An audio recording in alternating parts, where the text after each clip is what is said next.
What's going on, everybody? David here from Bluckers Videos and Toys, and today we are going to be taking a look at the Jurassic World Dino Escape Mega Destroyers Charchodontosaurus.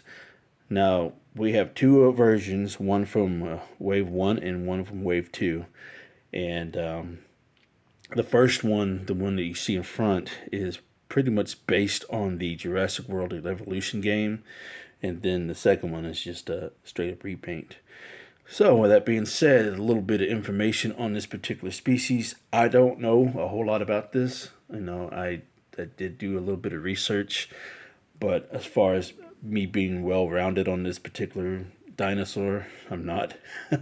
So don't expect a whole lot of information on this thing from me because I don't really know too much about it. But what I do know is that it lived in the Cretaceous period, and it was found in northern Africa, I believe. And the reason why they gave this particular species its name, or classified its family name, the Carcharodontosauridae family, and this particular species, the Carcharodontosaurus, is a fact because the teeth are long and shaped like knives, and they are serrated like a shark's tooth, and that's why they call it the Carcharodontosaurus. It got its name from a particular family of sharks called a Carcharodon, and the only thing that's in that particular shark family are white sharks, and the only known white sharks that we know is the great white shark.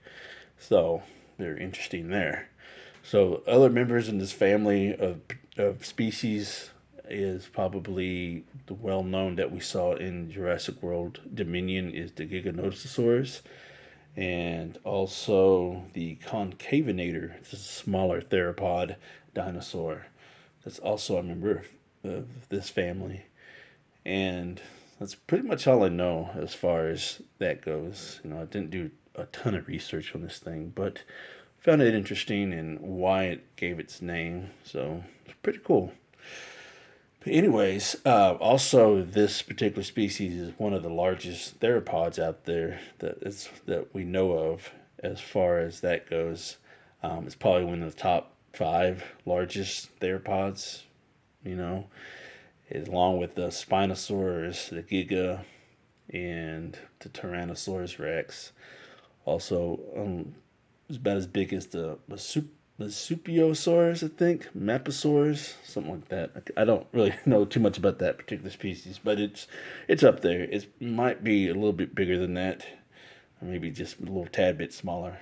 But also, another interesting fact that I learned about this species is that it also could be, or they classify it as a relative of the Allosaurus, which is part of the Allosauridae family. So where they have the family tree, when I looked it up, just kind of get an idea of what's related to it. It's pretty interesting how it breaks off in different branches and stuff. But anyways, I'm just rambling on now. So with that being said, let's go ahead and open these up and take a closer look at them. So first up is Wave 1 of the Mega Destroyers, and it's pretty much your standard Dino Escape packaging, and the only thing that's different is the name, and it says Mega Destroyers. And on the back of it, this is pretty much the same thing. I'm sorry about the glare. And it just gives you information on how to work the capture gear. And they also let you know in Wave 1 that you get the Stegosaurus, so which we have, and which we'll do a review later on.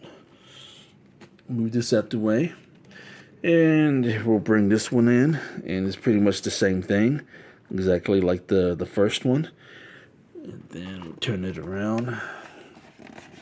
It's a little bit different. In the back, it's pretty much the same thing, but on the opposite end. And then we have the I can't remember what this is. It's a theropod, and not a theropod. Yeah. I'm fumbling my words here. A Pentaceratops. Yes. There we go. That's what it is. So we have that one as well, which we'll review at some point as well. So basically, same thing, just a different repaint.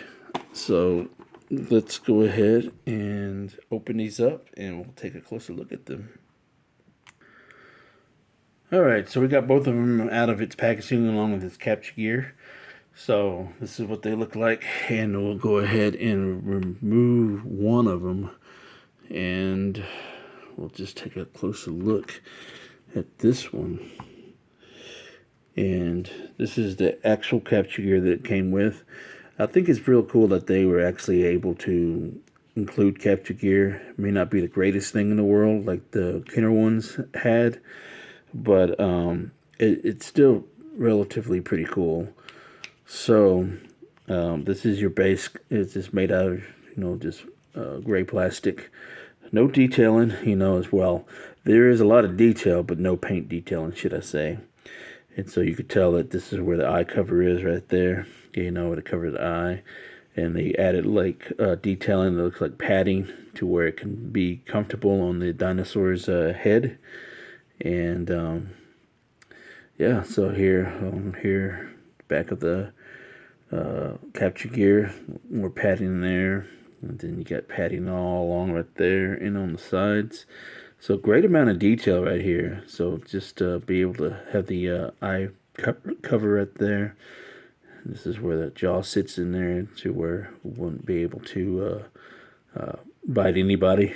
And then here at the bottom you got all this padding right here. To go underneath the jaw. The front right there and the top of the capture gear here. And yeah, it's just a two-piece capture gear right there. This with the slit right there where it can just slide in right there, and then you got the two pegs, and then the peg holes right there, and that way you'll be able to sit it on its head and face, no problem. But we'll get into that here in a bit. So this is your actual dinosaur right here, and like I said, this is based off the Jurassic World Evolution design, and looks really cool. I really do like how they painted this thing up, and the fact that they actually included some paint all the way down to the tail. So this is your base color plastic that it was molded out of, and then they went into extreme detail, especially here. They really took their time to really give this a really nice paint app, as far as from head to tail. And really impressed by that, because normally you would not get any paint, if any at all. This would be all this would just be plain, and I think it would have really gave it an ugly look, and with most of the dinosaurs that they do give us, do not have this extra paint as far as detail goes. Very seldom would we ever get something like that.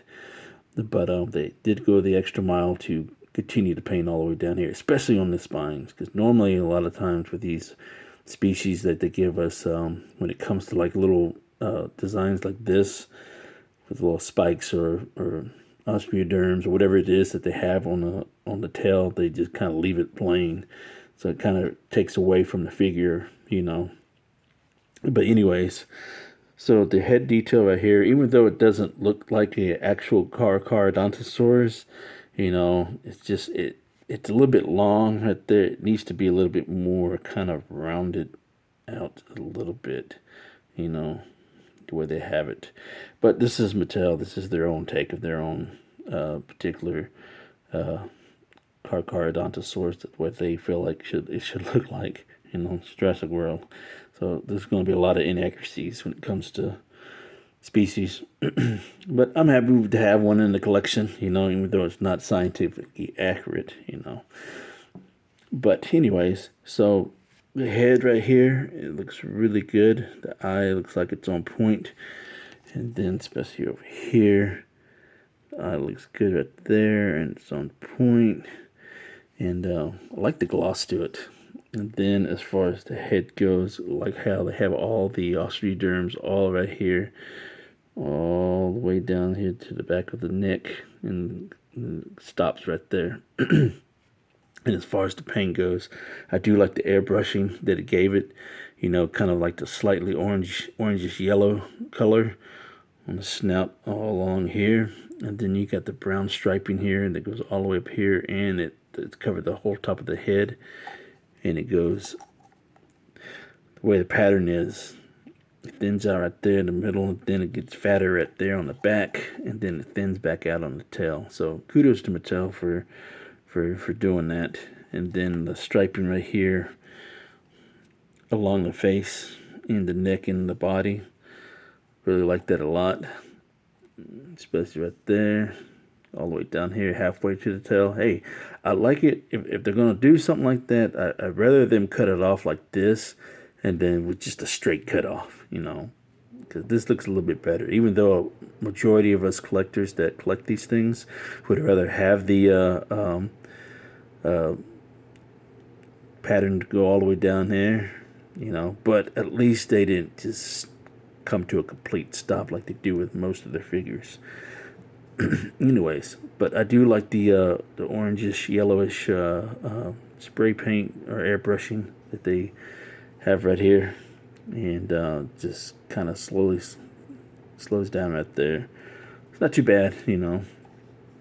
But as far as the mold goes, I really do like that, how they have the muscular leg right there, and then the feet right here, and then we don't have any paint on the claws as per usual. Every once in a while we might get one, might get lucky, but no painted claws at all. And looks like I always say, they do a magnificent job. You know, when it comes to their sculpts and everything, they really do take the time to really sculpt out their particular dinosaurs and stuff, and how they want it to look. So, and I think in reality, these particular species were a little fatter, you know, not as far as weight goes, but like a little bit more thicker. You know, this looks a little skinny, you know, from what the actual species should look like, you know. But but yeah. So as far as the arms go, you know, they are kind of long and muscular right there. They might be a little too long. Should be just a tad bit shorter, but not like Carnotaurus short, but just a tad bit, just a little bit, you know. It might be accurate, I think, but and the thing about this particular species, I don't think they have a complete skeleton for this. Like, it's missing a lot of stuff, but they're just going by what the bone structure that they have. But I do know that this might be a little bit too thin for what the Charchodontosaurus would look like, you know. It should be a little bit more fatter, you know, as far as this goes. It should be a little bit thicker, probably like about that, you know. But I do like the way they have the neck right here, the details in the neck right there, you know, to show the muscle structure. And then you got the wrinklings here on the side of its head right there. And then the way they made this neck looks really good, you know. And then of course, you know, you got the stomach and the wrinkles here, there, and the legs. This one's a little bit more. This one is a little bit more muscular than this. It's pretty much almost the same, but the way they have it positioned looks like it's really. This one's a little bit more in depth, you know, than this. A little bit lighter. But anyways. But yeah, I do like the way they have the teeth and everything. So the teeth looks good on there. So then they got the wet look on the tongue and gums. So good on that end right there. So, alright, so as far as articulation goes, the tail, you can move it, it's on a ball and hinge, go up and down, you know, left and right. And then the feet, forwards and backwards. And then, you know, you got the toes right there. You can move side to side, forwards and backwards, side to side.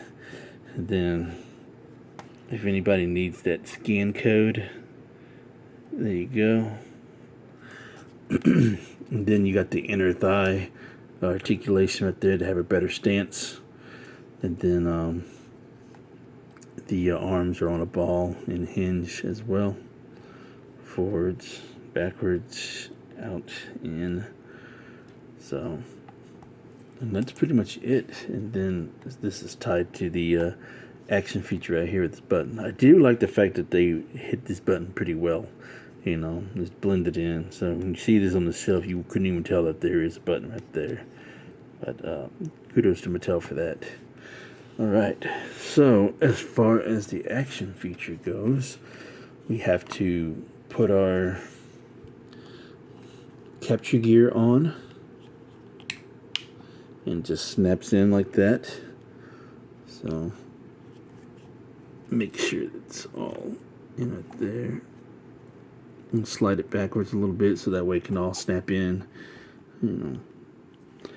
So that's what it looks like when it's captured gear right here. And then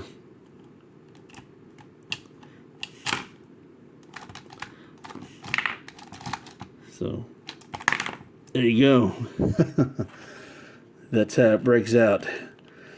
So very cool on that end. Let's go ahead and put this aside. And let's take a quick look at the second one. So it's pretty much the same thing as the first one. We won't have to go through all the details, except the only thing we're going to take a look at is the paint job. So pretty much the capture gear is the same thing as the first one. And as far as the paint scheme goes, this is actually a pretty nice paint scheme. So the only thing that's different is that it's dipped in this blue plastic, and that it's got this, you can tell it's a separate piece right here. And they actually painted this part on the neck. So this is new right here. That's pretty cool. And then as far as the pattern goes, I really do like that pattern. So yeah, I'd rather them, if they're not going to do anything with the tail, see, this is what I'm talking about. See, with the tail, you can tell that it went all the way down here. Here, you know, they could have did that, but they didn't. So they just left that unpainted. So that's the only downside when it comes to their figures, for the most part, is that sometimes you get a good paint job, sometimes you just get left hanging like that with nothing. So then when they did it, they just went ahead and painted all the way down here, and then kind of looked like, you know, they were going to stop, which they did. But I'd rather them do it like that than just have it cut off like that. So anyways, that's my only really real gripe as far as when it comes to their toys and stuff. But then this is a toy, so, and but yeah, that's my only issue. I mean, I'm sure there are other issues aside from the eye placement as well, but when it comes to paint, they just tend to like want to just chop it off like suddenly. But like I said, I'd rather have them like this than being chopped off like out of nowhere. But anyways, so, but yeah, I do like this paint pattern too. A lot of people prefer this one over the original, but I take both, you know. So the paint pattern right there. I know that this is a separate piece here, and they just painted into the under eye here, and then all the way down here. I really do like how they did the airbrushing here, and it kind of just fades out and everything. So really do like that a lot.